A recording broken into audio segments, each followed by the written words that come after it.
Est-ce que vous pouvez nous parler de la lumière dans vos tableaux? Parce qu'à la fois, ils sont toujours très... Il y a quelque chose de sombre, mais il y a... Excuse-moi, il y a un écho, je n'entends pas. J'ai dit, est-ce que vous pouvez parler de la lumière dans les tableaux? Parce qu'il y a quelque chose de très sombre, et en même temps, il y a toujours une lumière qui est assez intéressante. Enfin, j'aime bien la lumière.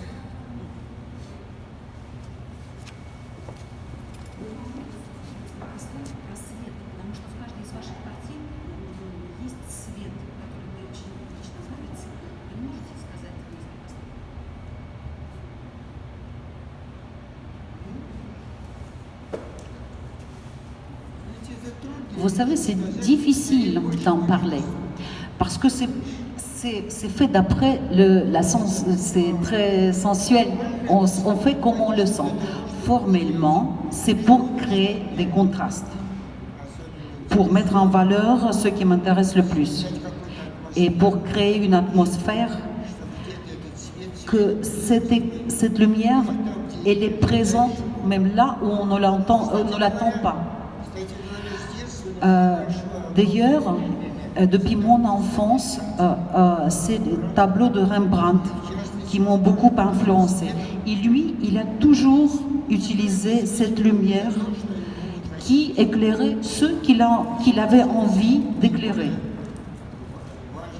C'est le plus important dans son tableau. C'est difficile de l'expliquer, on le sent, mais verbaliser, c'est plus compliqué. Надежда. Espoir. Oui, espoir. On ne voit pas beaucoup de personnages. У вас не очень-то много персонажей на вашей картине. Oui, vous avez raison. L'homme, c'est difficile pour moi de représenter. Ce qui m'intéresse, c'est ses actes, c'est ce qu'il fait.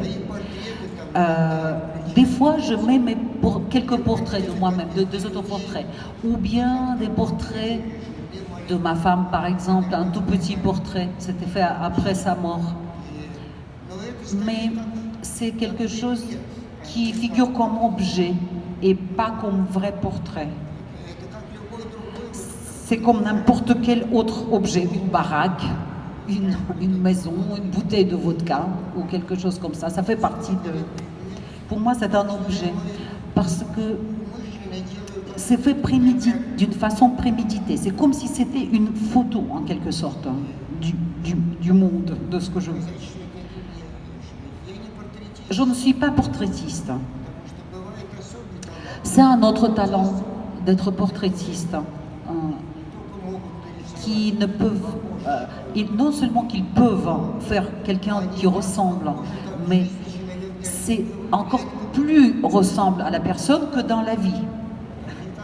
Et ils arrivent, il y a des portraitistes qui regardent, qui voient même l'intérieur de la personne et qui peuvent le transmettre.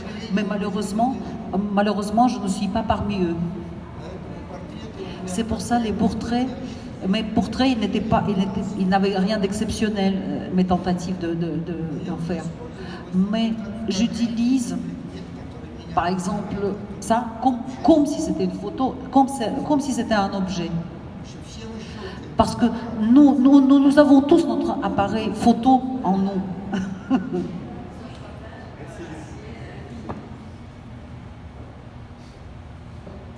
Moi j'ai une question, elle est peut-être compliquée. On va voir.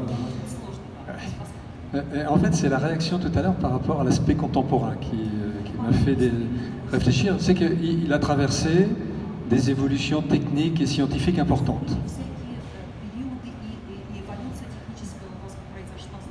En particulier avec le monde de l'informatique. En général, la technique a évolué, beaucoup évolué. Ouais. Et puis, en parallèle, il y a eu, en particulier au début du XXe siècle, il y a eu des courants artistiques nombreux, des avant-gardistes, un certain nombre de courants artistiques qui fait que là aussi, l'art évoluait beaucoup.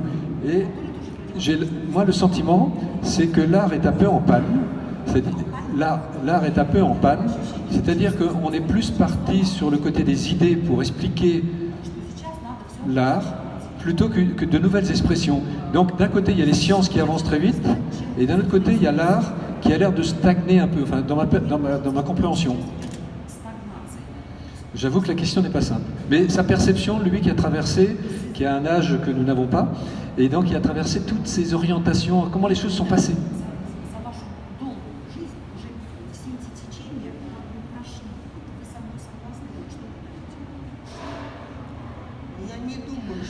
Je ne pense pas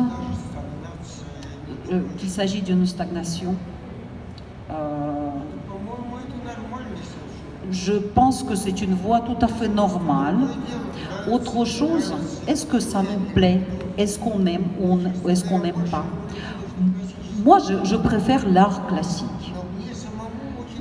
Mais ça m'intéresse de voir, parce que je vois que la logique de cette période, parce que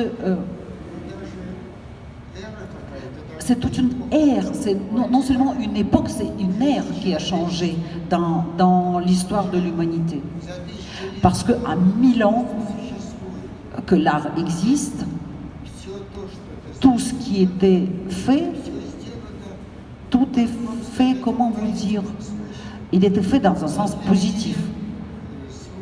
Soit ça servait à décorer les bâtiments, les logements, ou bien fixer des événements, ou bien l'art des portraits, le grand art de portrait. Mais il avait plusieurs objectifs, dont la religion, bien sûr. Combien d'églises qui sont décorées de tableaux absolument géniaux et qui aidaient les gens à croire. Donc il portait l'empreinte, l'art. Toujours, moi je dirais que c'était quelque chose de positif plutôt.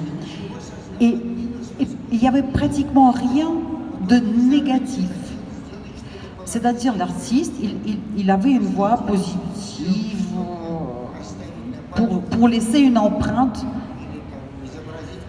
ou bien pour garder la beauté pour les futures générations, soit c'est des hommes politiques, ou etc., etc. Et comme je viens de dire, pour décorer la vie. Et même un artiste comme Bosch, par exemple, il a représenté l'enfer. Il y a des horreurs qu'il a représentées, mais si on décrit tout ça à table, ça nous enlèverait envie de manger.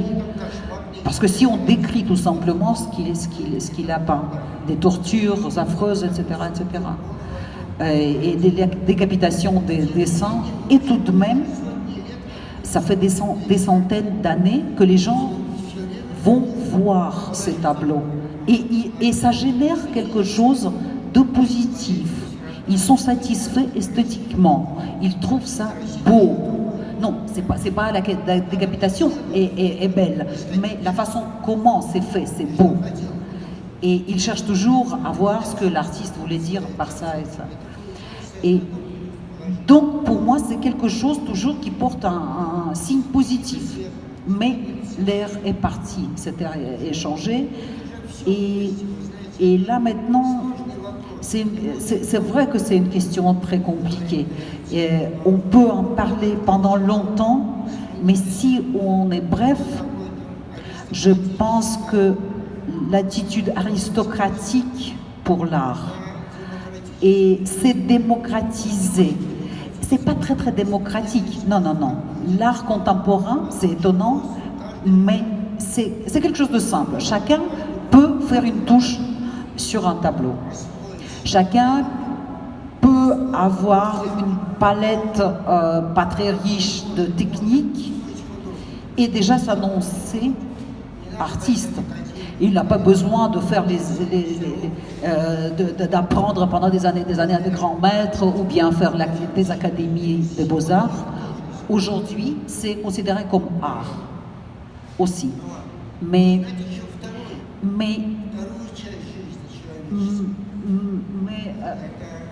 La deuxième partie de la vie humaine, c'est celle qui porte le négatif. Parce que la vie, ce n'est pas que du positif. C'est du négatif qui sont toujours mélangés. En proportions différentes, mais ils coexistent. Et l'art, actuellement, s'est préoccupé de cette complexité. Et non seulement de ça, et c'est aussi ce côté mal connu de la vie. Il y a cette simplification démocratique, comme je dis. C'est très populaire, la phrase très courante, moi je peux aussi faire ça. Et il y avait une expérimentation il n'y a pas longtemps. Ma femme, elle a organisé à Saint-Pétersbourg une expérimentation. Elle a rassemblé des personnes différentes à qui était proposé de dessiner. Et il a proposé de dessiner un carré noir de Malevich. Et tout le monde a pu le faire, tout naturellement. Mais comment faire son carré noir? Comment tu le vois, ton carré noir? Et c'est des recherches de quelque chose d'inconnu qui n'a jamais existé dans l'art. Ce minimalisme, par exemple. La simplification, je parle de la simplification parce que la vie elle-même, elle s'est simplifiée. Comme par exemple une icône russe. Icônes russes, c'est pas les miennes, mais bon, non, je parle des icônes russes comme de quelque chose d'extérieur déjà. Ou bien Malevich, ça servait à l'architecture parce qu'il fallait construire des logements très simples, très peu chers, ça devait être primitif, avec des plafonds bas, très économes, mais pour que tout le monde ait ces logements. C'est la démocratisation de l'application. Le design, par exemple, aussi. L'art contemporain est inséparable du design. La technique, je me suis trompée. Parce qu'aucun avion ne peut voler s'il est aussi chargé de peinture comme un tapis volant. Mais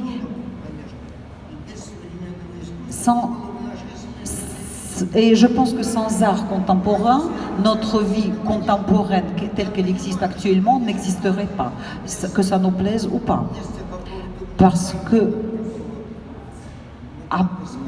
au lieu d'avoir quelque chose d'unique, d'aristocratique, parce que j'utilise souvent le mot aristocratique, des maîtres, des génies, comme Rembrandt, comme Goya, comme Léonard, ils ne peuvent pas exister dans le cadre de l'art démocratique. C'est élitiste. Un génie ne fait pas partie de la démocratie. Et mais il y a des milliers et des milliers de personnes qui doivent avoir l'accès à l'art. Il faut tenir compte. Et l'art contemporain, il est très... à la fois il est très proche, il est très accessible, et à la fois il n'est pas accessible. Parce que les spectateurs ne comprennent pas pourquoi c'est beau ou c'est laid. Des fois, ça sent même pas très bon. Parce qu'on sait très bien que l'art contemporain, dans ses formes radicales, c'est l'expérimentation qui va loin. Je ne vais pas vous donner des exemples, tout le monde les connaît. D'ailleurs, en Russie, par exemple, d'après ce que je sais, je connais cette personne, il y a un artiste qui s'appelle Pavlensky. Il a fait il fait des expérimentations avec son corps, dont il fait Et il est parti, mais vraiment jusqu'à un point ultime, qui l'ont amené à une prison.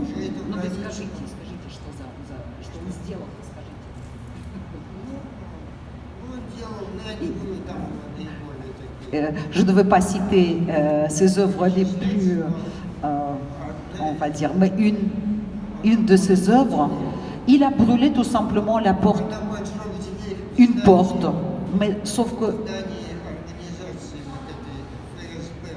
que c'était la porte de la FSB russe, c'est-à-dire KGB, c'est le KGB russe. Bah oui, il a brûlé la porte de ce bâtiment. C'était une protestation. Parce que c'était en mémoire des victimes. C'était pour la mémoire des tués. Et pour lui, c'est un héroïsme. Et il l'a fait aujourd'hui, hein, maintenant. Il a été arrêté. Il a passé quelque temps en prison. Et lorsque les pouvoirs c'est pareil, ils ont fait tout pour le chasser dehors, pour l'éliminer, parce qu'aucun pouvoir n'en a besoin. Il se trouvait ici, en France, mais ici il a fait la même chose, mais sauf qu'il a brûlé la porte d'une banque. Parce que pour lui, l'argent, c'est un mal capitaliste. Et c'était aussi étrange, parce que à la fois l'argent c'est un instrument, ce n'est jamais plus qu'un instrument de contact avec les gens, parce qu'on ne peut pas faire des échanges naturels. Sans argent, on ne sait pas comment faire. Je ne sais pas comment ça va se passer dans l'avenir, mais aujourd'hui c'est pas possible de s'en passer. Donc moi, il ne l'a pas compris, je pense, que le mal, ce n'est pas l'argent, mais c'est la façon dont les gens s'en servent.